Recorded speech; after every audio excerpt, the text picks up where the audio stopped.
phone with my.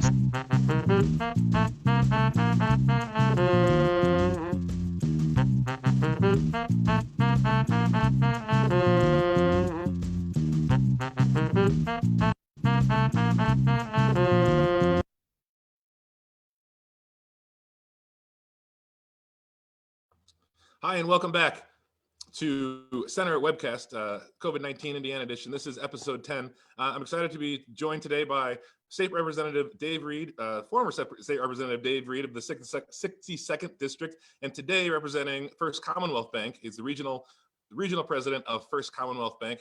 How are you, Dave? I'm good, Gerald. Thanks for having me. Hello to Sybil, Sarah, and Jim as well, and Brandon working the technology here. Really appreciate the opportunity to come on the show with you guys. And I really appreciate it too. It is sort of a little bit like the 62nd District show here, which I also really appreciate. I think I'm very excited both of you guys joined us. Regardless of any politics, I know that everybody here on this call really cares for this community and in this town, and I've been impressed with how well folks are working together throughout this entire pandemic. So thanks for joining us. Sure. So let's get right to it. I want to talk a little bit about First Commonwealth's role in the pandemic. That's an overall question, how has First Commonwealth Bank gotten involved in responding to community needs during this pandemic here in Indiana? We've really looked at everything in a couple different phases. You know, the initial phase was to make sure that we took care of the safety of our employees and of our clients. We adjusted our branch model to lobby by appointment only and then drive-through only for the branches where that was available, just to keeping sure that we're maintaining social distancing and making sure that our employees felt comfortable with their safety, and the customers felt comfortable as well while having access to an essential service to take care of their financial needs during this time. We also added some additional paid time off to our employees who may have to take care of their kids at home or a loved one during this time, or may fall ill themselves, like the rest of our community. So we wanted to make sure that we had employees who were confident that we were going to be there for them during these challenging times.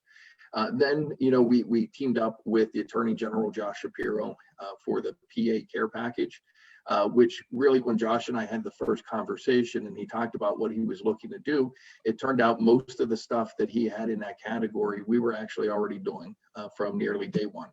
And it mostly focuses on deferral opportunities for folks for their mortgage, their car payment, their credit card, making sure that we're waiving overdraft fees and late fees and those type of things, putting a halt to any repossessions or foreclosures during these difficult times, and making sure that small businesses had access to lending opportunities to make it through this time frame.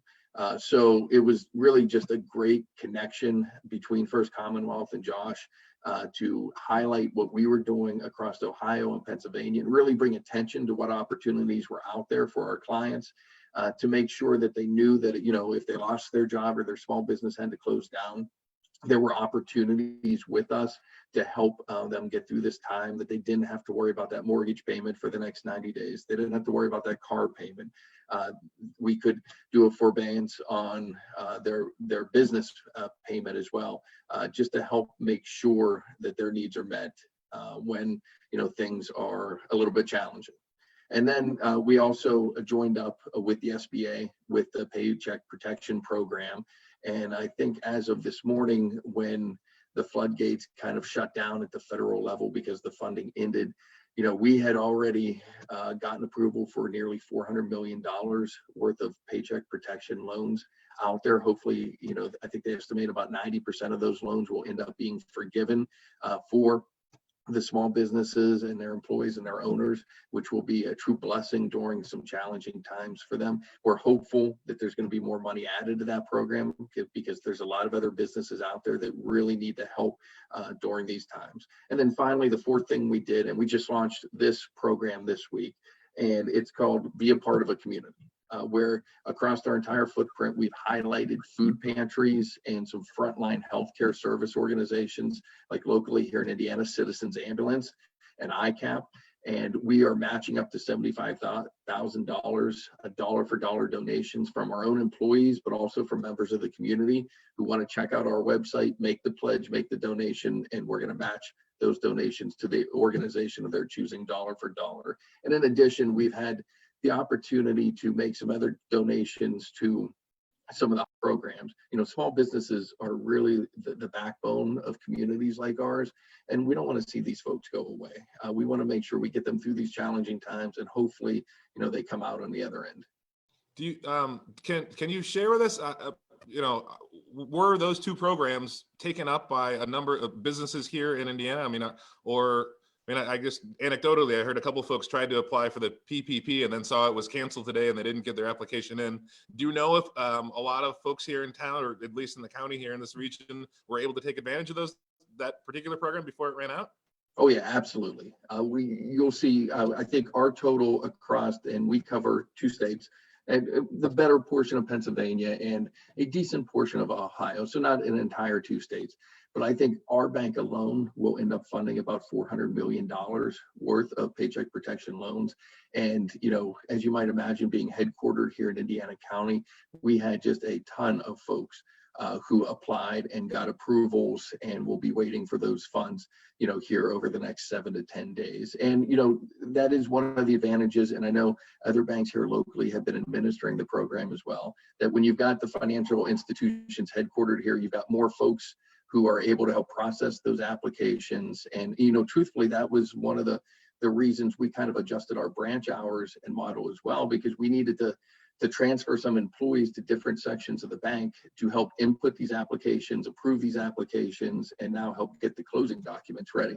So there's a whole lot of folks in First Commonwealth who are doing jobs that they had never been doing for some folks the last 3-4 decades, are learning new parts of the financial world. Because when you think about it, $350 million went out in 2 weeks.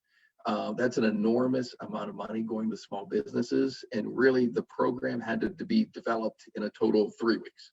So the federal government developed it, passed it, the SBA implemented it with the guidelines a couple of days later. And then the banks, as the administrator, had to figure out how they were going to work the internal process, on the fly.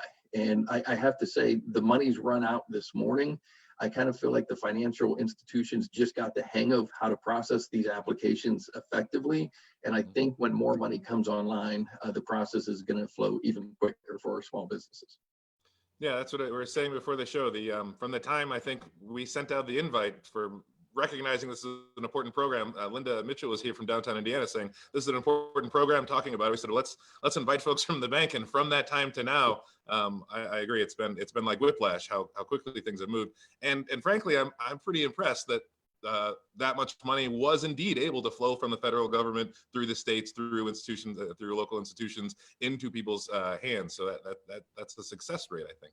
It is. I think it's an amazing testament to government can move when it needs to respond to a crisis like this, and engaging in the private sector and folks working together, government, the private sector, and our community organizations, because a lot of those organizations are the folks helping to get out the information, like your organization of, hey, here are the resources available, here's how you take advantage of it.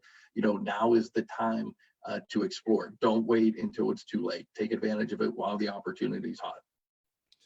Great. So let me just ask you, so overall, from kind of a banking perspective, if there's folks out here out in the community who are going to be running out of money, are lost a paycheck, have lost income, are worried about bills, are worried about rent, how is it that First Commonwealth or even our banks in town can help? What should those folks be doing?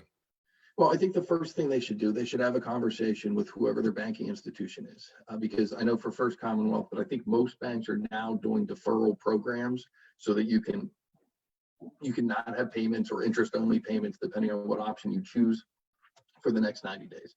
So that's an enormous opportunity to take some of the pressure off immediately, that you're going to get through those 90 days. Number two, I think you've really got to be on the watch for SBA opportunities. Hopefully this program, the PPP program, gets refunded.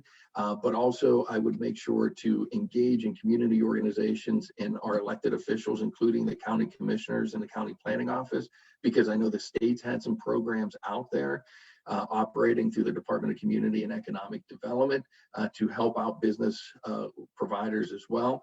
And I'm sure there are going to be other opportunities at the federal level. And then locally, for folks who may be an employee of a business and may be laid off right now, as you noted, we're an incredibly generous and lucky community in Indiana County. There's so many folks doing so many things to help out folks in need. And it's really just amazing to watch. And it's amazing to watch those folks who are essential employees making sure that they're buying locally, they're using local restaurants, they're getting takeout when maybe they wouldn't normally do so, to try to make sure that those folks can keep their doors open. So I just cannot stress enough the importance of, every one of these businesses, sponsors the Little League team or the Quiz Bowl or something else, for all these years. It's a great opportunity to repay that favor during their time of need and to make sure those dollars are flowing here in Indiana County. Yeah.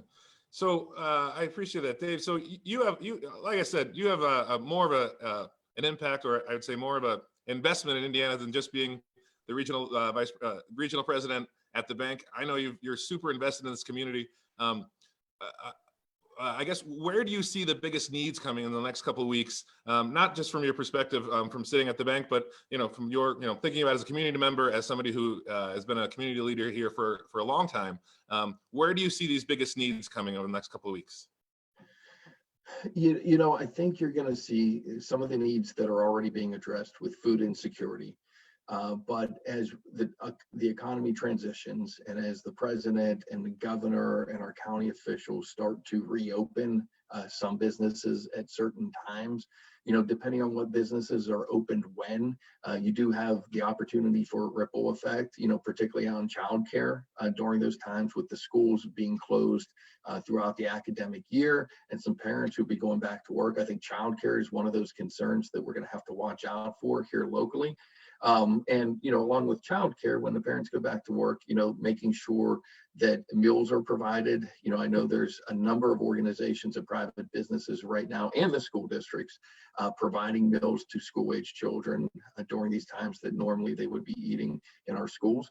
I also think, no matter how long this lasts, another 2 weeks, another 2 months, another 2 years, the economy is going to change as a result of it. The business atmosphere is going to change, and I'm certain, some of those changes will be good, some of those changes will be bad, and some of them will be indifferent. You think about how many different companies have employees working from home if they have the opportunity to do so. I think that could be a positive thing. I think you're going to see a lot of companies see that, they had employees working from home. It worked out, productivity stayed up, and the employee was happier. They got to be closer to their family. Perhaps you can work for a company in one community, but live in a community that you really desire to live in, hopefully a community like Indiana County. So I think we're going to see changes to society. And right now we're all kind of focused on the negative outcomes. Hopefully there'll be a few silver linings in there. And, just the generosity, it gives you a little bit more faith in the human spirit to see folks out there helping one another and supporting each other. And hopefully that sense of kindness carries forward. Mm-hmm. Yeah, I think it will. I really, as a, wearing my full on Indiana hat, I love the idea that folks will be able to settle around Indiana here a little bit more. Yeah. Right? They can work from home. It's a great place to work from home. Dave, do you have anything else you want to let our audience know from any of the hats you wear? The only thing that I would add is, for if anybody wants any more information about the programs we're offering at the bank, or the SBA programs, or the charitable giving with the matching dollars, just visit fcbanking.com. Our website has links to all those different opportunities out there. But especially want to thank you and your organization for helping to get out the word, and Representative Struzzi and all of his colleagues, Republican and Democrat, for trying to make the right decisions and working together to try to get us all through these challenging days. Thanks, Gene. Thank you. Will you come back again in a couple of weeks? Absolutely. Fantastic. Thanks very much. It's Representative Dave Reed.